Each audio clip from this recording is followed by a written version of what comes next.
Welcome, friends. This is a Yizkor service. It's like asana for our hearts. Yizkor is the memorial service. There's one on the afternoon of Yom Kippur, and it's an opportunity to lay down the things that are hard and heavy in a safe communal space. Much like the rest of our spiritual life, our society expects us to grieve privately, or if not privately, at least productively. Judaism, however, recognizes that life is everywhere at all times. Recognizes that every person affects the world like a stone dropped in a pond with the ripples that spread out, and therefore, like the ripples that spread out, those who are affected by a death must be gathered in to community. No man is an island. No grief should be shouldered alone. And yet, for the past 2 years, we have all been going it alone. Grief is an epic mindfulness practice. There is no escaping it. It's processed physically, emotionally, mentally. It's processed collectively, and yet it's completely individual. And it never stops hurting. It only feels different.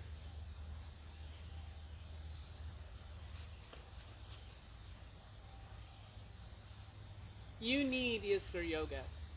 You're grieving. We all are. And we've all lost things over the last 18 months, and I'll wager we have more to lose. The past 18 months have been stressful, traumatic, horrific, unimaginable, unprecedented, unwarranted, downright hard.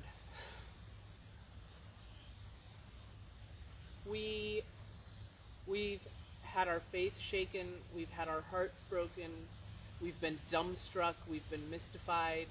We thought that we'd be over it by now, and we're not. We thought we were coping okay until we weren't. Societally, we lack the tools to process negative emotions.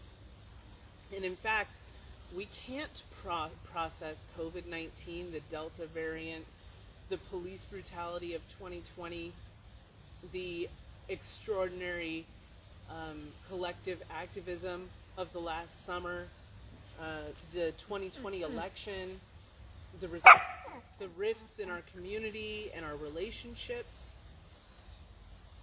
We can't process any of that until this is over. What kind of moments make you most keenly aware of those things and those people that you've loved and lost?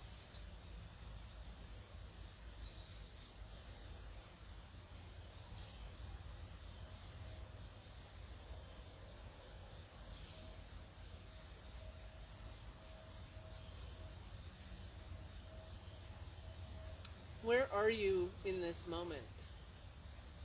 You may have felt your chest tighten, your jaw lock up, your shoulders rise toward your ears, your heart racing as I spoke. Trauma is dysregulating, and we've been stewing in it for the last 18 months. So take a breath.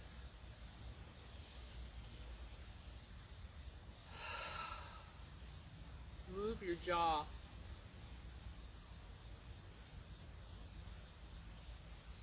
Stretch yourself, hug yourself, really. Wrap your arms around and squeeze. And breathe.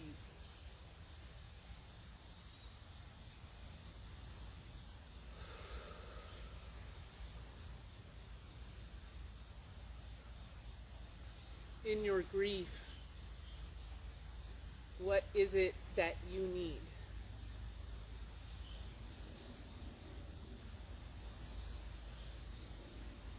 Are you able to give it to yourself?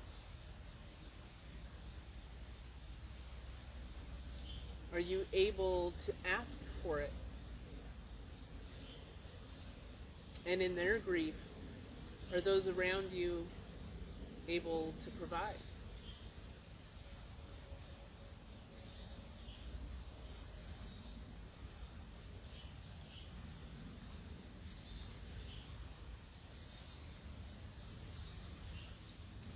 To paraphrase an old story that I read when I was young,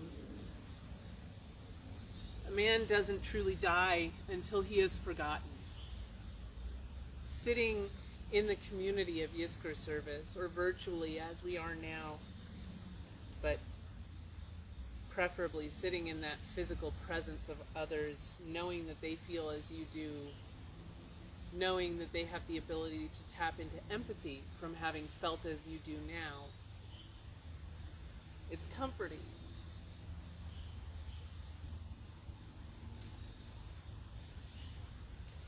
And conjuring in memory collectively the names of those who have passed keeps those souls alive. In this moment, for whom do you grieve? I invite you, if it feels safe and comfortable, to say their names aloud.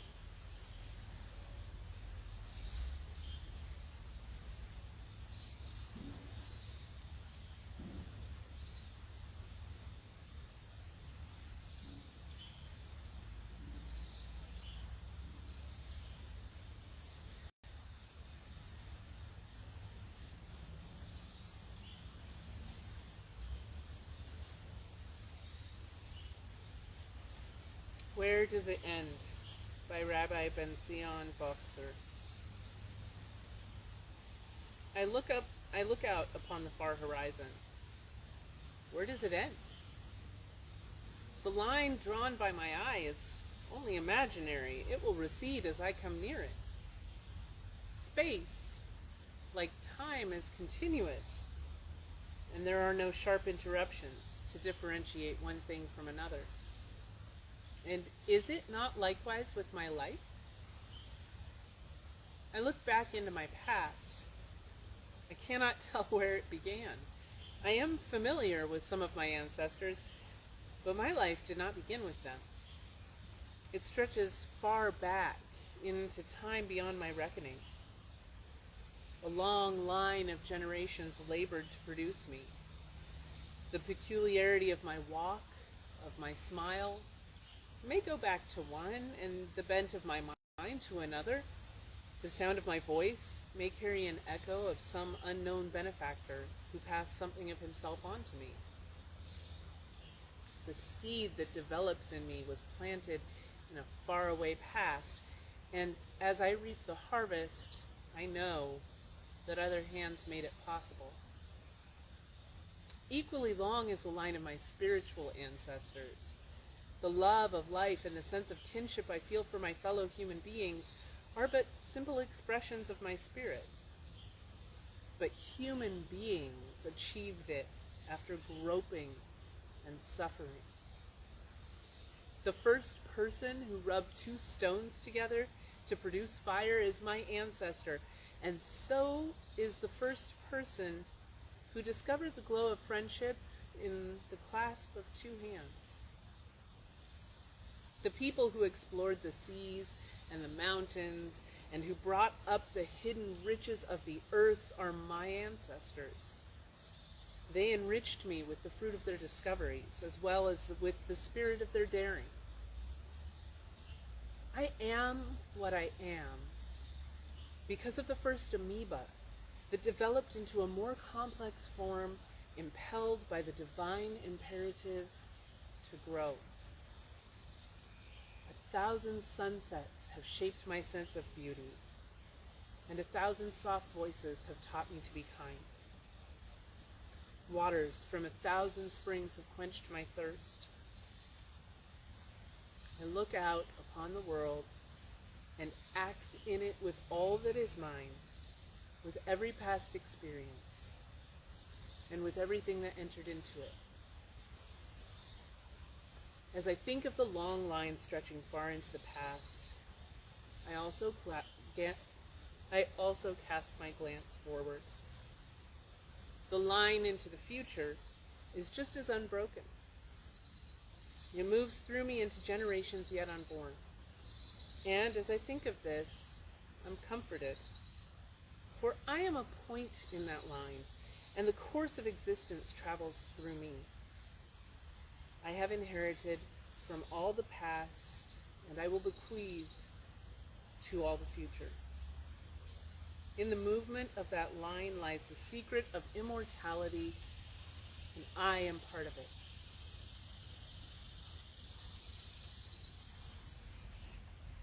Everyone understands what it's like to lose a loved one. But what about shadow losses? How do we cope with deaths that don't involve a body? Divorce, loss of identity pillars, loss of trust in people you once respected or loved. What about losing your home?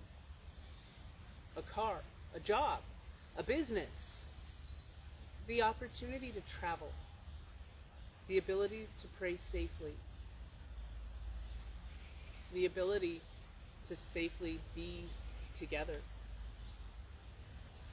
2 years ago, the world was a different place. Think of all the shadow losses you have experienced since then.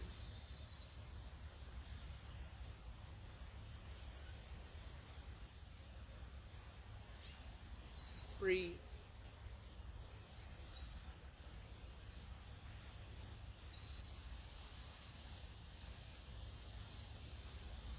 Cry.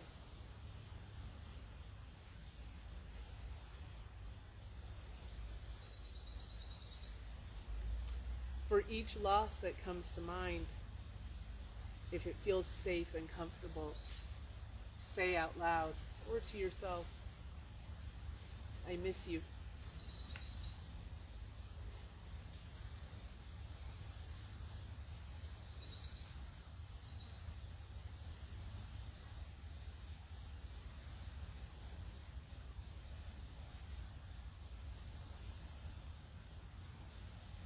Feel the weight of these losses in your body.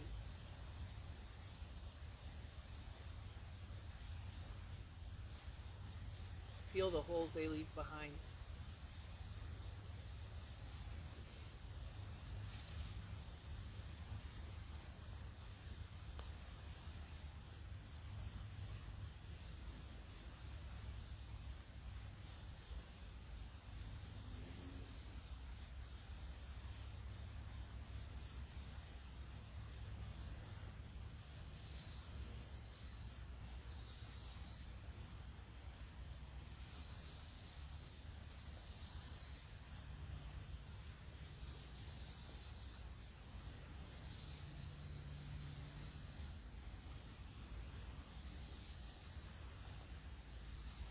We die, Diane Ackerman.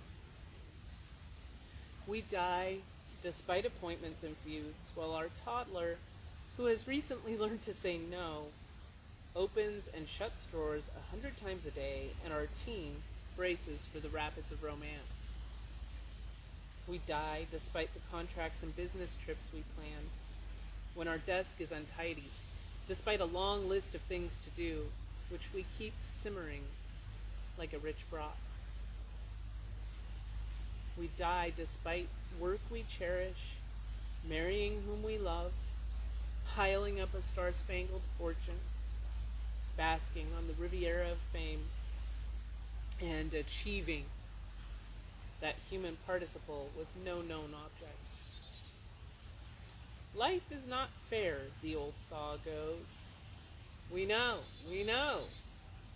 but the saw glides slow, one faint rasp, and then at length another. When you died, I felt its jagged teeth rip. Small heart wounds opened and bled, closing as new ones opened ahead. Horror welled, not from the how, but the when. You died at the top of your career, happy, blessed by love, still young, playing by evolution's rules. You won, prospered, bred, rose in your tribe, did what the parent gods and society prized. Yet it didn't save you, love or dough. Even when it happens slow, it happens fast. And then there's no tomorrow. Time topples, the castle of cards collapses, thoughts melt, the subscription lapses. What a waste of life we spend in asking, in wish and worry and want and sorrow. A tall man, you lie low now and forever, complete, your brilliant star eclipsed. Lost friend, you taught me lessons I long to learn, and this final one I've learned against my will, the one spoken in silence, warning us to love hard and deep, clutch dear ones tighter, ransom each day. The horror lesson I saw out of the corner of my eye, but refused to believe until now. We die.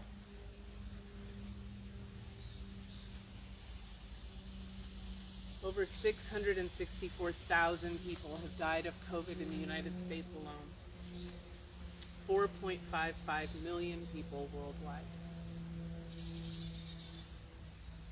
How have you survived loss and grief and its accompanying pain to see this season?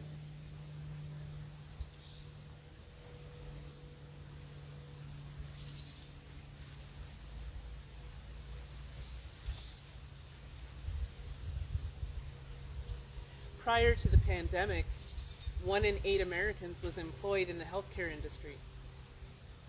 Over 40% of healthcare workers are now considering leaving their careers.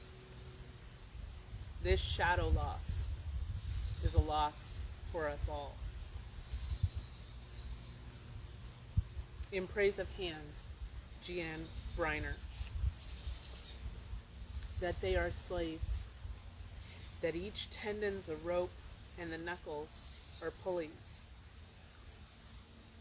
that their white bones line up like pieces of chalk. They are bound by flesh as leather around a Bible, that they dance and write in the air the story of what is lost, what is gained, that they are soldiers, cut and bleeding, a link to the heart's kingdom, that they are so beautiful, a moon has landed on each finger, that they are trained for harps and hired for murder, that the cuticles are shaped like soft horseshoes, they contain rivers, that the ring finger's shyness suffers when gripped by the powerful, that the palm yields to blisters and wears the calloused rags of repetition, that they are mythical with their lifelines hieroglyphics, that they struggle because of their great strength, that they are able to heal themselves, that they know what it means to draw the water and work without pay, that they will hide our eyes and pray for our sins, that they may lift the hammer and lead our bodies to grace, that they will make a print like no other until they wave goodbye.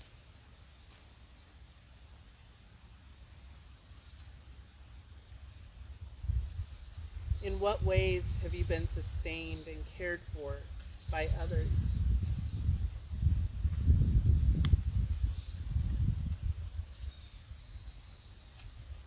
And as you think of these people, or animals, or plants, or things, can you express a moment of gratitude?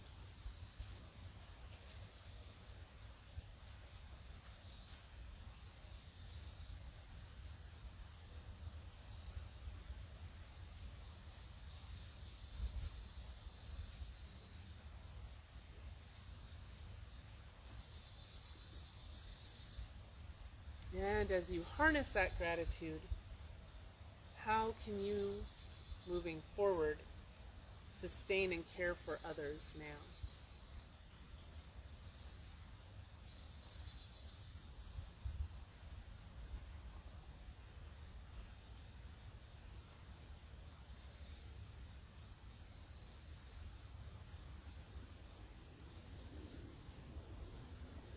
Blessed is the life force within us, even in the worst of times. We pray, may courage come. Let grief give way to confidence and new hope.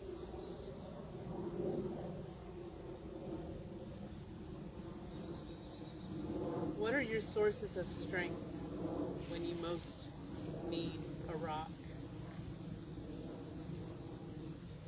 Who is a blessing in your life today?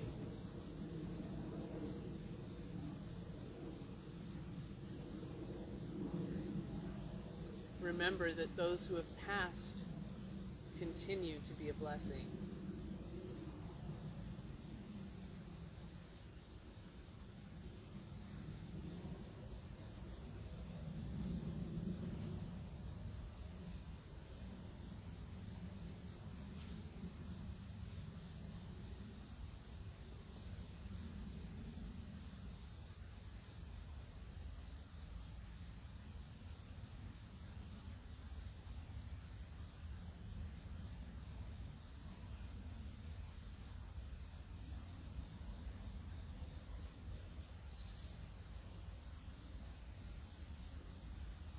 Traditionally, we recite at every Yizkor service the 23rd Psalm, "The Lord is my shepherd." And of this, Rabbi Harold Kushner said, "My version of the Psalm's second line would read, 'The Lord is my shepherd, I shall often want. I shall yearn, I shall long, I shall aspire. I shall continue to miss the people and the abilities that are taken from my life as loved ones die and skills diminish. I shall probe the empty spaces in my life like a tongue probing a missing tooth. But I will never feel deprived or diminished if I don't get what I yearn for, because I know how blessed I am by what I have.'"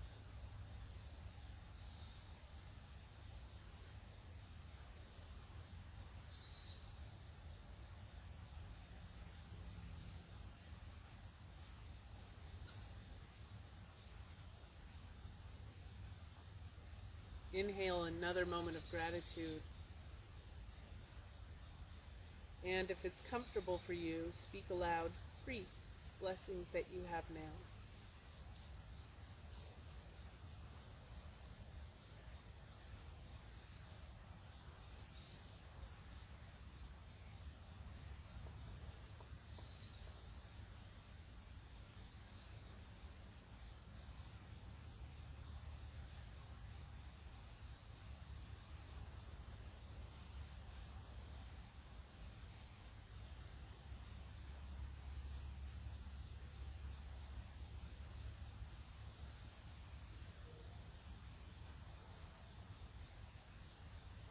"The Way It Is" by William Stafford. There's a thread you follow. It goes among things that change, but it doesn't change. People wonder about what you are pursuing. You have to explain about the thread, but it's hard for others to see. While you hold it, you can't get lost. Tragedies happen. People get hurt or die, and you suffer or get old. Nothing you do can stop time's unfolding. You don't ever let go of the thread. What thread are you following?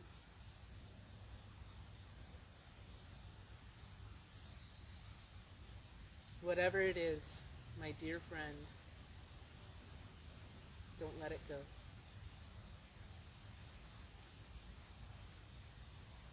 Now,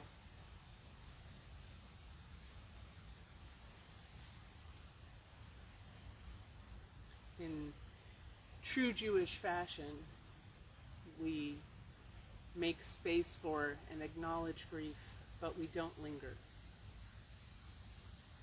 You have stayed in this place long enough. It's time to go forward. Like Luke Cage, forward, always forward.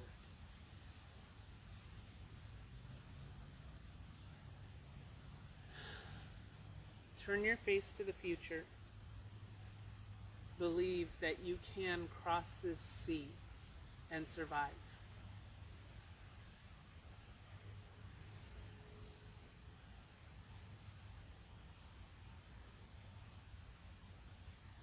And now, hopefully, a little lighter.